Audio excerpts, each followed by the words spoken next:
the traditional Tamil Homeland Unmasked. Secession is not a remedy for every religious conflict in the world. It is certainly not the solution for the armed conflict in Sri Lanka, which is viewed by some as an ethnic conflict. However, the roots of the conflict lie in poverty and underdevelopment. Sri Lanka ambassador in the US, Bernard Guettelik, explained that Sri Lanka Tamils' cause was later hijacked by the Liberation Tigers of Tamil Eelam, LTTE, in aiming to establish a mono-ethnic fascist state in the north and the east of Sri Lanka, through violent means. Statement. He was referring to a statement by U.S. constitutional lawyer, Bruce Vane, published in the website of Tamils for Justice, a front organization of the LTTE. For a stiff fee of $90,000 for the first 3 months of his services, Vane cannot but play the piper's tune, albeit most unconvincingly and inaccurately. In a deeply flawed article titled Tamil Statehood, in the Washington Times of January 28, 2008, Vane said, to deny the statehood right sought by the Tamil people since 1976 would mark one of the United States' most ill-conceived hours. Ambassador Guettelik pointed out that the Vadakode resolution of 1976 has been skillfully exploited by the Eelamists to distort history, geography and demography, to mislead the world on a dubious claim of a traditional Tamil homeland. His reflections reached another plateau as he referred to the 1977 election manifesto of the Tamil United Liberation Front, TULF, which had laid the initial false claim for Tamil Eelam. The ambassador quoted from the manifesto, even before the Christian era, the entire island of Ceylon was ruled by the Tamil kings C. Kudata and Elala, and thereafter, for over 1,000 years, as a result of a struggle for supremacy between the Tamil kings and the Sinhalese kings. The capital of Sinhalese kings was gradually shifted southwards, away from Tamil centres. These are facts of recorded history. It is also a fact that the entire island was under sway of Tamil kings at times, and the Sinhalese kings at other times. Political fact. From this background of altering fortunes emerged at the beginning of the 13th century, a clear and stable political fact. At this time, the territory stretching in the western seaboard, from Killor through Patalam to Ma, and thence to the northern regions, and in the east, Trichomali and also the Batticaloa region and extended southwards up to Kumar or the northern banks of the river Kumbhakarya, were firmly established as the exclusive homeland of the Tamils. This is the territory of Eelam. Thus, Ambassador Guettelik explained how the TULF deceptively used the fallacious minute made by the first British colonial secretary, Hugh in 1799 in his ignorance, to argue that Tamils occupied the land from Wallor River in the southeast to Killor, in the northwest of the island. Through fascinating insights into history, the ambassador exposed the deception of the Eelamists, with unassailable facts from the annals of the past. For instance, through alluding to the management of the country's lands during colonial times, he explained that from 1801 to 1833, no changes had been made by the British to the composition of the former Dutch territories. However, in 1833, following the Colebrook and Cameron reforms, the island was divided into 5 provinces, which resulted in the former Kadia territories of Uwera Kalavia, present-day North Central Province, being annexed to the Northern Province, while the Markaduwa, Polaruwa, to the Eastern Province, along with large tracts of land from the Kadia Kingdom comprising Baitia, Uva and Panama.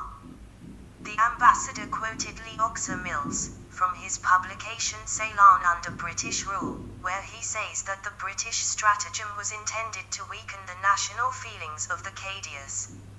Other documented information point to the fact that, contrary to the TULF claims of an exclusive homeland of the Tamils, Tamil settlements in the north and the east were of recent historical origin. Professor Kartaji Suhydripala of the Jaffa University, who, in his article titled Early Tamil Settlements in Ceylon, makes a significant observation. Looking back on the body of evidence that is available to us, we have to conclude that there were no widespread Tamil settlements before the 10th century. His conclusions are redolent with powerful implications against Tamil Elam, when he says, however, the majority of the settlers appear to have migrated to that region, i.e. to the Jaffa Peninsula, in the latter half of the 13th century. I listened, fascinated, as Ambassador Guettelik pulled out information from his fount of knowledge, with the professionalism of a seasoned intellectual. As he presented the facts with unfaltering precision, I could see the claim of Tamil Elam eroding before my very eyes. The facts speak for themselves with the clarity of truth.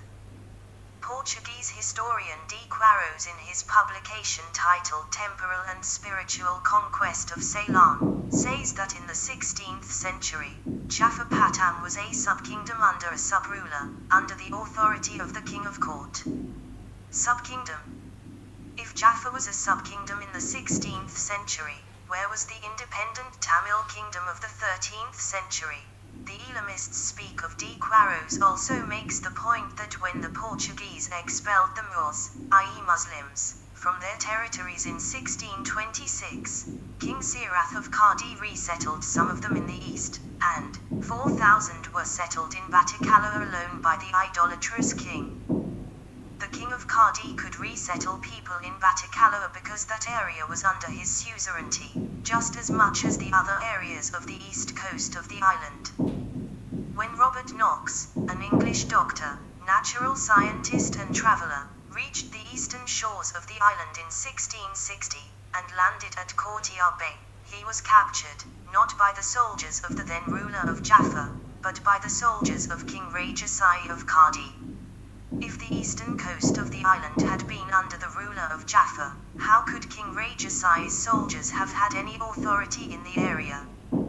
The records left by the Dutch missionary, Philippus Baldeus, who had been in Jaffa Patam in 1658, reveal that the king of Jaffa had jurisdiction over a limited area of the north, including Jaffa Patam, the adjacent isles and the island of Ma. However, the major part of the Ve, which encompasses present-day Ma, Kiliakchi, Vavia and Mullaitivu districts, and the entire eastern province, came under the authority of the Kadia kingdom. Rest control. This is the reason for Dutch governor, Rycloof van Goes, to report, in 1663, as Kadia kings held sway over the east, the country between Woluwe and Triquemail, Tricomali, mostly stretches east and southeast, as far as Jail, Ila in the southeast. I have not been able to visit this district as it is entirely inhabited by the king's people.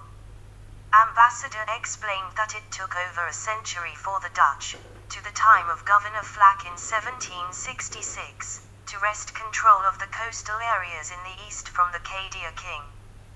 Governor Flack coerced King Kirthaisri Rajasai of Kadi to cede a small strip of land 4 miles wide, along the eastern seaboard of the island.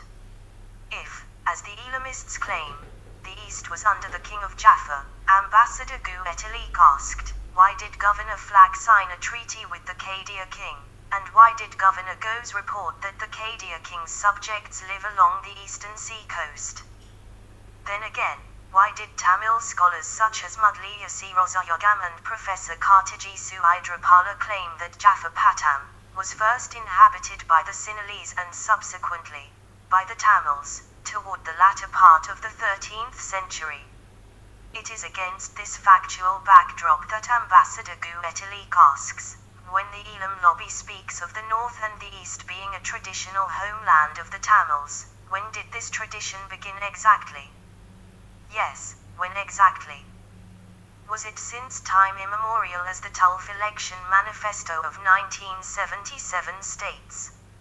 Or was it since 1987, when the government of Sri Lanka was forced to accept such a concept with the signing of the Ido-Laka Peace Accord? LTTE leader, Vilyupale Prabhakara, in his Heroes' Day speech in November 2007, unwittingly unmasks the reason for the deception about a traditional homeland. The myth of a traditional Tamil homeland unmasked, page 2. Question. He lamented, although 80 million Tamils live all around the globe, the Tamils do not have a country of their own. How many of these 80 million Tamils does Prabhakara hope to settle in his mythical Tamil homeland in the north and the east? The question that immediately springs to mind is whether Prabhakara is seeking to establish a greater Tamil homeland beyond the shores of Sri Lanka. If he is seeking a homeland for 80 million Tamils around the world, this would certainly appear to be the case. Remember the separatist struggle of the Tamils in Tamil Nadu in the 1950s, until secession was forbidden by the central government of India in 1963. Ambassador Guetalik recalled the statement by the Amiladhi, the financial chair of the LTTE, on March 18, 2008. In ancient times, the whole of India was a Tamil land. And the Chola kings, from Tamil Nadu, ruled over Sri Lanka for 70 years. Today, the Tamils are slaves in India, and are fighting for their liberation in Sri Lanka. On the same subject, the ambassador whizzed me off to a flashback, to 1939, when the Tamils in India were demanding a separate state, to the first Tamil Nadu for Tamils conference, where Mr. C.N. Rao was the principal speaker. This was the time that the Dravida Kazhagam, DK, and its offshoot, Dravida Mutra Kazhagam, DMK, had as their primary goal, an independent Dravida Raju. Subsequently, with the central government enacting a law banning parties and individuals from demanding independence from India, DMK abandoned its demand, and those who supported secession were eventually forced to demand something short of total independence from India. Embryonic. This brought to life an embryonic Tamil nation, within India, with maximum devolution of powers.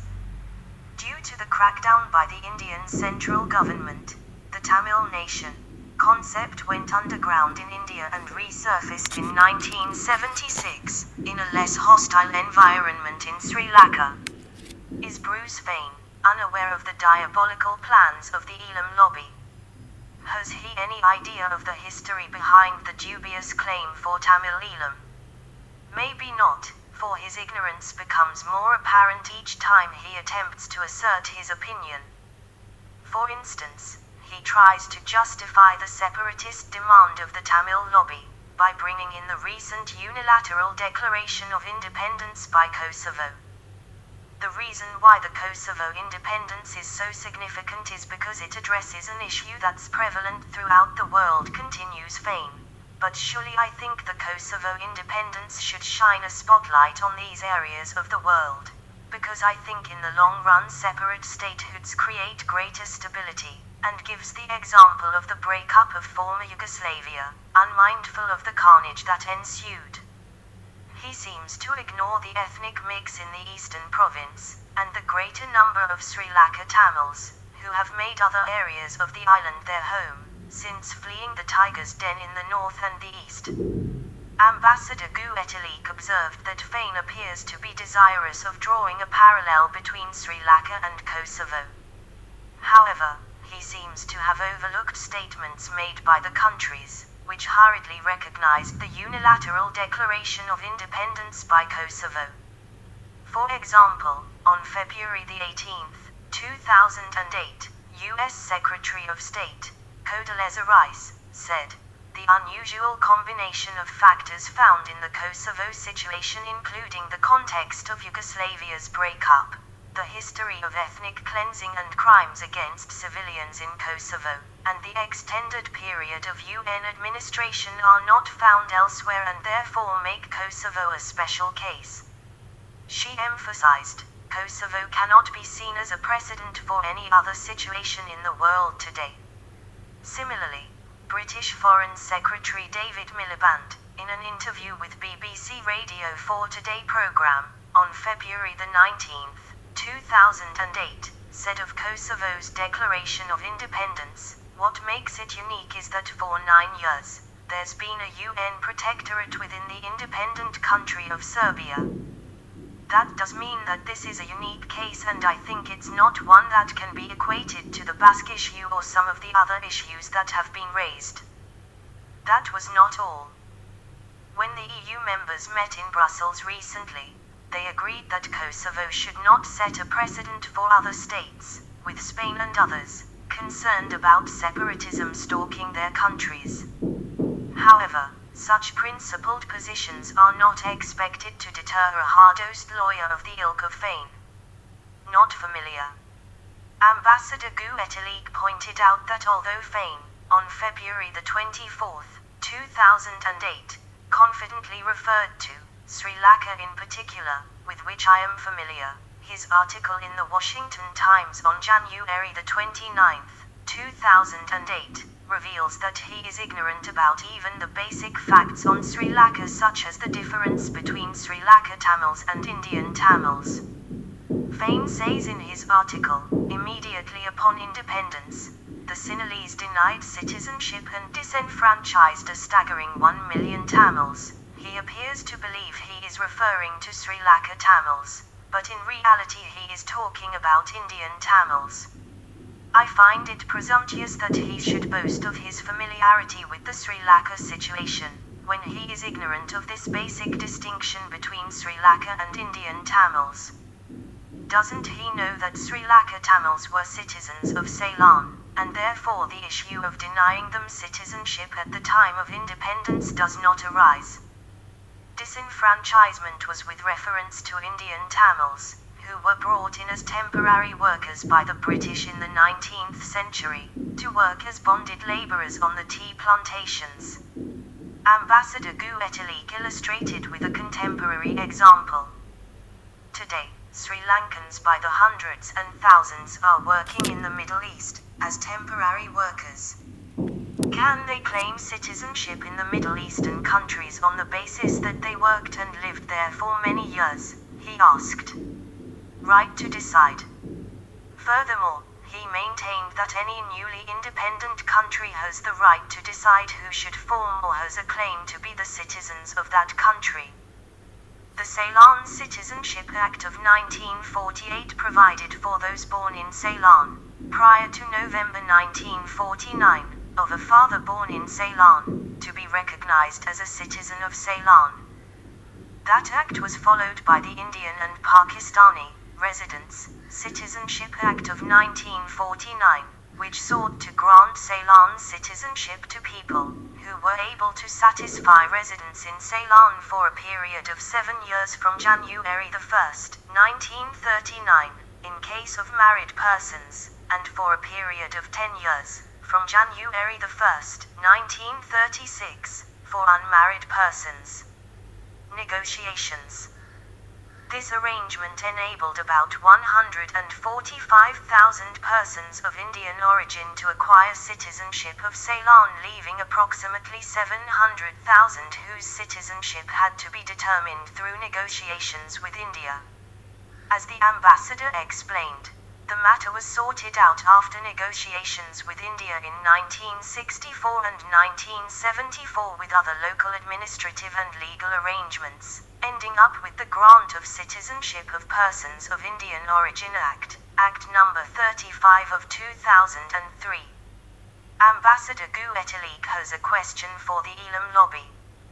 Can they explain why G.G. Poambalam, Sr., voted in favor of the Indian Pakistani Residents' Citizenship Act of 1949, having voted against the Ceylon Citizenship Act of 1948?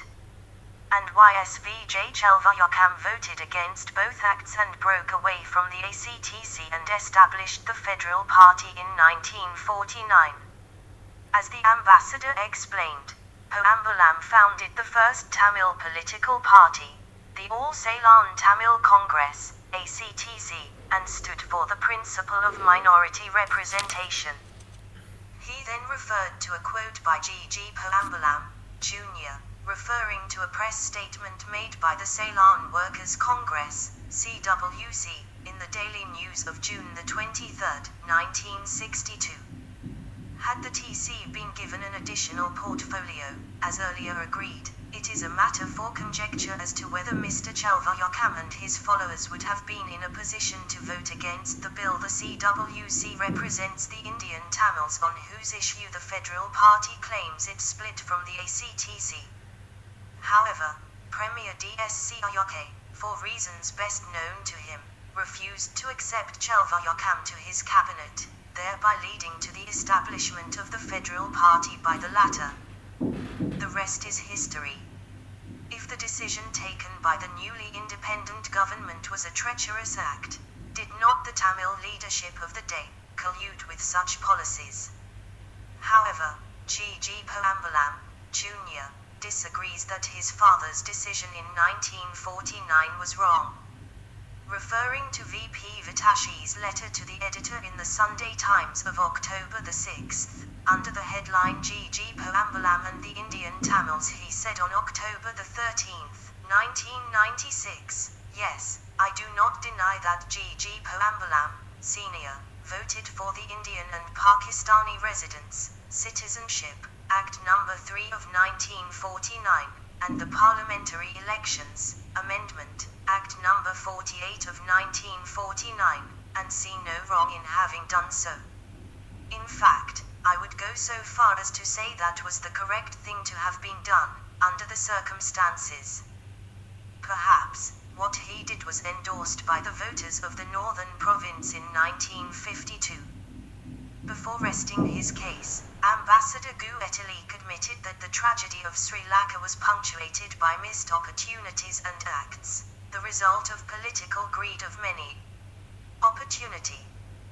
What is needed is a tiny window of opportunity to demonstrate that Sri Lankans are able to leave the past behind and forge a new unity for the common good of future generations. He sees the recent decision of President Mahida Rajapaksa to implement in full the 13th Amendment to the Constitution as a first step in that direction. Despite the small size of the country, the ambassador believes the island is large enough for all of its citizens of all ethnic groups. There is no need for unacceptable myths and erroneous minutes. So, pray tell me, where are the historical, archaeological and epigraphical evidence to prove the existence of a traditional Tamil homeland in the north and the east? Where does the tradition begin? Rizagazali Delues.lk